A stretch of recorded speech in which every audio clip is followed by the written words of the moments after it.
प्यारे मित्रों, जय हिंद। हमारे YouTube channel doctor H S Rawat में आपका हार्दिक स्वागत है। मैं हूं एच एस रावत, भारतीय एक देशभक्त। देश है तो सब कुछ है। अगर देश है तो मेरा ज्ञान भी रहेगा, और देश नहीं तो कुछ नहीं। मित्रों, आज मैं विश्लेषण करने के लिए आया हूं। आज ज्योतिष की जानकारी कुछ नहीं दूंगा, अपने लिए नहीं दूंगा, देश के लिए दूंगा, जवानों के लिए दूंगा, देश के प्रधानमंत्री के लिए दूंगा, और आप सबके कॉन्फिडेंस के लिए दूंगा।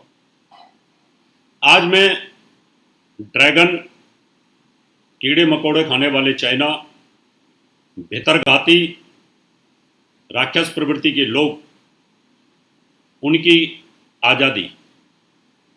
1 अक्टूबर 1949 को ये गुलामी से बाहर आए। हम 15 अगस्त 1947, 47 से 48 से 49, यानी 2 साल 2 महीने बाद हमसे बाद तक गुलाम रहे थे ये। और हमसे आगे क्यों निकल गए? उस समय का गोचर चाइना का क्या बोलता है और हिंदुस्तान का गोचर क्या बोलता है? टू एवरेज ह्यूमन, गलतियां किसी से भी हो सकती हैं। हिंदुस्तान के हालात उस समय इतने खराब थे कि हम खुद अपने गृह युद्ध से लड़ रहे थे। हिंदू मुसलमानों का झगड़ा था, आपस में झगड़ा था, देश का बंटवारा हो गया। जो जैसे अंग्रेजों ने चाहा हमने वैसे मान लिया। गरीबी में कहते हैं ना, एक कहावत है, गरीब की पत्नी सबकी भाभी और अमीर की पत्नी सबकी बहन, चाची। तो हमारे साथ वही हुआ। चाइना ने कब्जा कर लिया, कभी पाकिस्तान ने कब्जा कर लिया। स्थिति बहुत खराब थी, दयनीय थी, क्योंकि हमारा बंटवारा उस समय हुआ था, हमारे देश का बंटवारा उस समय हुआ था। उस समय गोचर की जो चाल हिंदुस्तान के फेवर में नहीं थी। अमावस्या के दिन हमारा बंटवारा हुआ, चंद्रमा अस्त स्थिति में था, कालसर्प युग की स्थिति उस समय चल रही थी। लेकिन कहते हैं ना, उन्हीं को कौन टाल सकता है। लेकिन ये ड्रैगन उस समय, ये जब पैदा हुआ उस समय ग्रहों की चाल मजबूत थी। जब चाइना 1 अक्टूबर 49 को जब ये आज़ाद हुआ, उस समय जो चाइना की स्थिति थी, उस समय की गोचर स्थिति भी बताऊंगा, और आज की गोचर स्थिति में क्या चल रहा है दोनों का वो भी बताऊंगा। लेकिन अगर कोई इस बात को सोचे कि भाई मैं तो राज परिवार में पैदा हुआ तो मेरा तो कुछ नहीं बिगड़ सकता, ये भी गलत है। नेपाल के राजा धूल चाट गए, हिंदुस्तान के सारे राजा धूल चाट गए, हो जाता है, गोचर का खेल है। आज गोचर भारत के फेवर में है। जब देश आजाद हुआ था तो उस समय गोचर भारत के पक्ष में नहीं था, और जब चाइना आजाद हुआ तो उस समय का गोचर उसके पक्ष में था। चलिए दोबारा से जय हिंद, और मैं शुरुआत करता हूं दोनों की कुंडलियों का विश्लेषण, आज का भी और उस समय का। जब चीन आजाद हुआ था उस समय चंद्र लगन कर मकर थी। मकर के हिसाब से इसके 10वें भाव में शुक्र था, और शुक्र इलेक्ट्रॉनिक्स का कारक होता है, जो इसमें ऊंचाइयों को छू गया है। बृहस्पति स्वराशि में था, शुक्र स्वराशि में राजयोग कारक था, बुध स्वराशि में था। उस समय ड्रैगन के चाइना के 3 ग्रह स्वराशि के अंदर थे। बुध और सूर्य केतु की युति भी थी भाग्य स्थान पर। मकर राशि का है, इसलिए यकीन नहीं किया जा सकता। मगरमच्छ की तरह है, मंगल नीच का था इनका, उसका शनि अष्टम में था। तो अगर हम चंद्र लगन से गोचर की स्थिति देखें तो ग्रहों की गति बड़ी पावरफुल थी।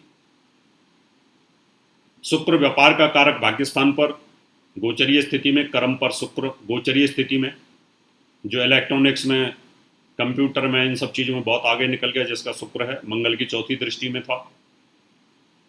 और शुक्र के साथ साथ बृहस्पति भी इनका 12वें भाव में स्वराशि के अंदर उस समय भ्रमण कर रहा था। जब ये पैदा हुए तो उस समय इनकी ग्रहों की गति बहुत पावरफुल थी हमसे। अगर हम अपनी बात करें, अपने देश की बात करें, तो उस समय कर्क राशि के अंदर हिंदुस्तान का जन्म हुआ। चंद्र शनि का विषयोग था, अमावस्या का दिन था, शुक्र शनि राशि के अंदर विराजमान थे, लेकिन चौथे भाव में बृहस्पति का प्लेसमेंट था। चौथे भाव का बृहस्पति दयावान होता है, कर्क राशि दयावान होती है, काल सर्प योग था। ग्रहों की गति को हम अगर देखें तो हमारी उस समय हिंदुस्तान की कुंडली के अंदर केंद्र में कोई भी महापुरुष राजयोग नहीं था। चाइना की कुंडली के अंदर एक महापुरुष राजयोग था और उसके भाग्य की स्थिति भी मजबूत थी। हम काल सर्प योग, विष योग के अंदर पैदा हुए और सबसे बड़ी बात है कि हम अमावस्या के अंदर हमारी गोचरीय स्थिति थी। अब हम अगर आज की बात करें कि दोनों देशों की जो ग्रह की चाल है, अगर हम आज उसको देखें, आज की स्थिति अगर दोनों की देख करके चलते हैं तो हम ये कह सकते हैं कि आज हिंदुस्तान का फेवर बहुत पावर।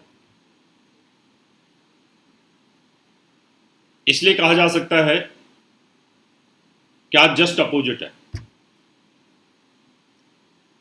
आज हम चाइना की जगह पे हैं, चाइना हमारी जगह पर है। उस समय पर हम चाइना से हर स्थिति में मजबूत बनते हैं। आज जो हिंदुस्तान का गोचर है कर्क राशि के अंदर, वो सी जिनपिंग का गोचर है और नरेंद्र मोदी का गोचर और देश का गोचर बहुत पावरफुल स्थिति है। अब हम बात करते हैं हिंदुस्तान के गोचर की बात करते हैं। पहले मंगल कल से पाकिस्तान पे आ जाएगा, पावरफुल स्थिति में आ जाएगा। शनि स्वराशि में आ जाएगा, सप्तम भाव में पावरफुल होकर के बहुत मजबूत स्थिति में आ जाएगा।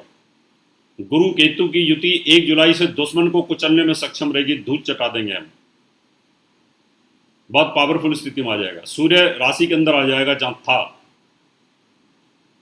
अगर हम गोचर की ग्रहों की चाल देखते हैं तो हमारी गोचर की जो चाल है वो पावरफुल स्थिति में आ रही है। हिंदुस्तान का जो गोचर है वो मजबूत स्थिति में आ रहा है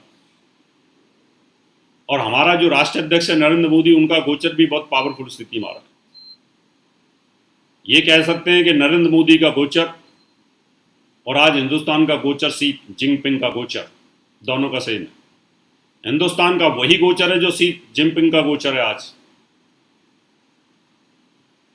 तो बहुत बड़ी बात है, नरेंद्र मोदी का अपना खुद का गोचर और सी जिनपिंग का गोचर दोनों एक साथ हैं। हिंदुस्तान को दोनों का बल मिलेगा।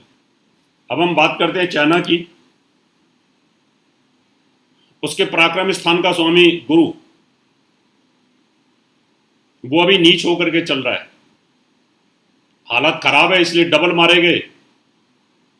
12वें भाव में केतु के साथ आ जाएगा जहां चाइना का गोचर था, जब गुलामी से बाहर आया था वहां पे उनका गोचर आ जाएगा। शुक्र उनका जो है जहां बाई बर्थ कर्म भाव पर था, आज वो बुद्धि स्थान पे आएगा। और मंगल जो नीच का था बाई बर्थ, वो पराक्रम स्थान पे इनका आ जाएगा। तो इसका मतलब अगर चाइना के गोचर की अगर मैं बात करता हूं और आज हिंदुस्तान के गोचर की बात करता हूं तो दोनों का मुकाबला टक्कर में है। शुक्र हिंदुस्तान का पावरफुल स्थिति में है। हिंदुस्तान के गोचर को देखें तो लाभ स्थान पर है। चाइना का गोचर जो है बुद्धि स्थान पर है। चाइना का मंगल कल से पराक्रम स्थान पे आ जाएगा और जो हिंदुस्तान का जो गोचर है, जो मंगल युद्ध जिताता है, वो भाग्य स्थान पे आ जाएगा। दोनों आमने सामने हैं। तो योग कारक होकर के मंगल भाग्य स्थान, हिंदुस्तान का भाग्य साथ देगा इसके अंदर। चाइना की जो सेना है पावरफुल स्थिति में जो अपने आप को शो करती है, वो धूल चाटेगी क्योंकि भाग्य प्रबल हो जाता है कहीं ना कहीं। हिंदुस्तान का शनि सप्तम भाव में पावरफुल होगा और इनके शनि की अगर मैं बात करता हूं तो इनके लगन में होगा। ये नींद की राशि के अंदर आएगा। ये कहीं ना कहीं शनि की 7.5 में फंसे रहेंगे। चाइना के ऊपर अगर देखा जाए तो शनि की 7.5 का प्रभाव चल रहा है, और शनि की 7.5 में युद्ध नहीं जीता जाता। इसलिए शी जिनपिंग बहुत है। तुम अगर 1962 का चाइना समझ रहे हो, 1962 का हिंदुस्तान समझ रहे हो, तो भूल जाओ वो भूल जाओ।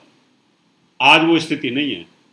आज हमारे देश के प्रधानमंत्री नरेंद्र मोदी और उनकी टीम, उनका गोचर बड़ा पावरफुल है, और हिंदुस्तान का गोचर भी उसकी जन्म के समय, आज का गोचर भी बहुत पावरफुल है। आपका जन्म के समय गोचर पावरफुल था, लेकिन आज हिंदुस्तान से पावरफुल नहीं है। और आपकी जो कुंडली है 53 की, वो तो पावरफुल पहले भी नहीं थी नरेंद्र मोदी के मुकाबले। आज नरेंद्र मोदी की कुंडली पावरफुल। इसलिए गलत फहमी में मत रहना। आज हिंदुस्तान का बच्चा बच्चा आपको धूल चटाने में सक्षम है, आपको बर्बाद करने में सक्षम है। ये मैं कोई बहुत बड़ी बातें नहीं बोल रहा हूं, इसलिए नहीं बोल रहा हूं कि मैं जोश में बोल रहा हूं।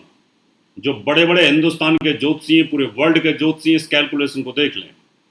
मैंने वही बोला है जो ऋषि पाराशर जी ने बोला है, जो ऋषि भृग ने बोला है, जो ऋषि अगस्त ने बोला है, जैमिनी ने जो बोला है, मैंने वही प्रेडिक्शन की है।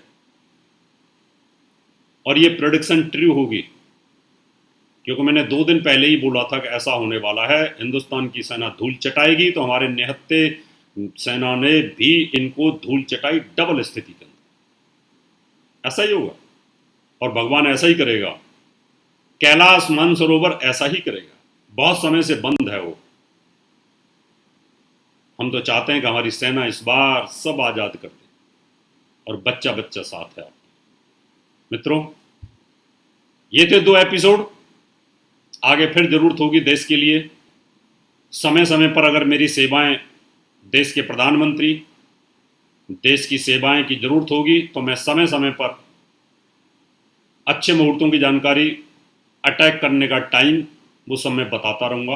देश की सेवाओं के लिए मैं हाजिर हूँ। जय हिंद।